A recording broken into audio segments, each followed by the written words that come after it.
Hi, and welcome to my YouTube channel. If this is your first time here, I'm Anna Fernandez. I'm an attorney here in Miami, Florida. And if it's not your first time back, welcome back.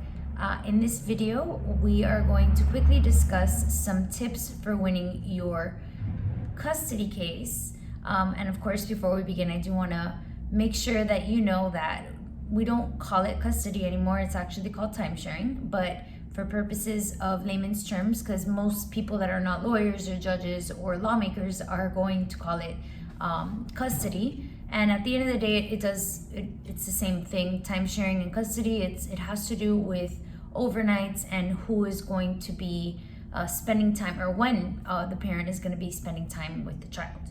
So let's get right to it. So how do you win a custody case? Well, it's very important to remember that no matter what, the universal standard is what is in the best interest of the minor child. So most states have statutes that list out a few things, maybe like 15. I think in Florida there's about around that much, like around 15 things, but at the end there's a catch-all which says best interest, whatever's in the best interest of the minor child. And of course that all depends on your circumstances. But knowing this from the onset, it's important because in any action that you do, you want to make sure that what you're requesting is because it's in the child's best interest and it's not motivated by anything else. It's not motivated by wanting to lower child support. It's not motivated because you want to get back at your ex or whatnot. It's motivated because it's in the best interest of the minor child, and the court will know and will be able to weigh that factor in when determining the outcome on what the timesharing is going to be. So that's first and foremost. You want to make sure that whatever it is that you're requesting is in the best interest of the minor child.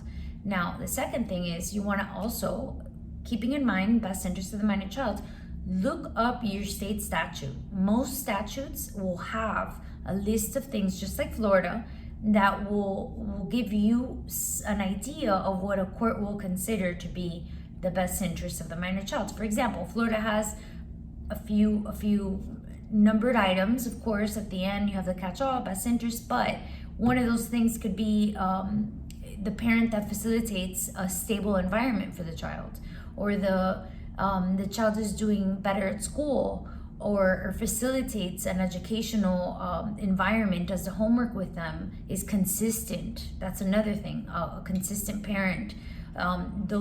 Those things. Another factor is the history of the parent, the drug use, for example, or physical abuse. If it happened 15 years ago, then it's not really, it would be hard to prove that it's relevant today unless there's some actions that show that it is. But if it's something that, and also with drugs, if it's something that the parent never did it in front of the child, well then those are things that you may want to throw in there, but at the same time it may not carry so much weight. But what's really important is what's happening now, which is the parent that is establishing consistent routine. Another factor that Florida considers is if the other parent is facilitating a healthy environment with the other parent. So for example, let's say I want time sharing of my kids. So the other parent, the parent of the child or the children, doesn't want an open communication, and at the end of the day, it's in the best interest for the child to have two parents. The courts will consider that and say, well, why aren't you trying to facilitate a healthy relationship between the parent and the child? And most of the time it's because of greed, because of jealousy, because of vengeance, and whatever it may be. But all of those reasons, it's not in the best interest of the minor child. So again, it always comes down to that, what's in the best interest of the minor child. So Google your state: Texas timesharing statute, Georgia timesharing statute, Florida timesharing statute, and you'll find something that at a minimum will give you the right direction on what you should consider when you list out in your petition or in your supplemental petition or in a motion or whatever court document you're presenting. You want to make sure that it's aligned, and at the end it's always going to be what is in the best interest of the minor child. So my second tip to you would be to stick to the facts. What are the facts of the case? Remove your emotions. It's very hard to do, but it's necessary, because again, you want to be driven by the facts and what's going on at the present time. You don't want to be driven on emotions, because if you let emotions be the driver, then that is not necessarily going to lead you to what is in the best interest of the minor child, because what you're feeling may not be the same that the child is feeling, and also it may not be what's in their best interest. So contain your emotions, keep your composure, and stick to the facts. Judges are very well trained, especially the ones here in Miami-Dade County, which we have amazing judges. They know what's going on.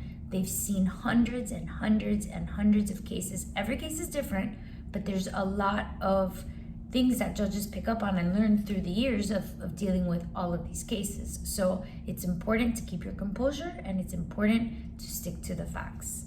And those are pretty much the best two things that I can give you, or the best advice that I can give you in winning your custody case. You always got to keep in mind what is in the best interest of the child, and show what is in the best interest of the child by applying the facts of the case and not necessarily your emotions. Because sometimes, and I have seen it, where a parent just doesn't want to let go of the child and doesn't want to give more time to the other parent because of their own personal feelings towards whatever reason. It may not even be vengeance, it may not even be evil, it really could just be coming from from your heart. But at the end of the day, if it's not in the child's best interest, then it's not the way to go. And that's something that you need to understand. And if you need help understanding that, there's a lot of resources. There's therapists, that even coaches that dedicate themselves to trying to get people's emotions. You got to feel it and feel it and let go of it, and then stick to the facts. It's very important. So if you have any questions, any recommendations, or any suggestions that you want to see, please let us know. We're here to help you. This channel is made for you to provide value to the community. So please reach out to us and let us know, and have an awesome day.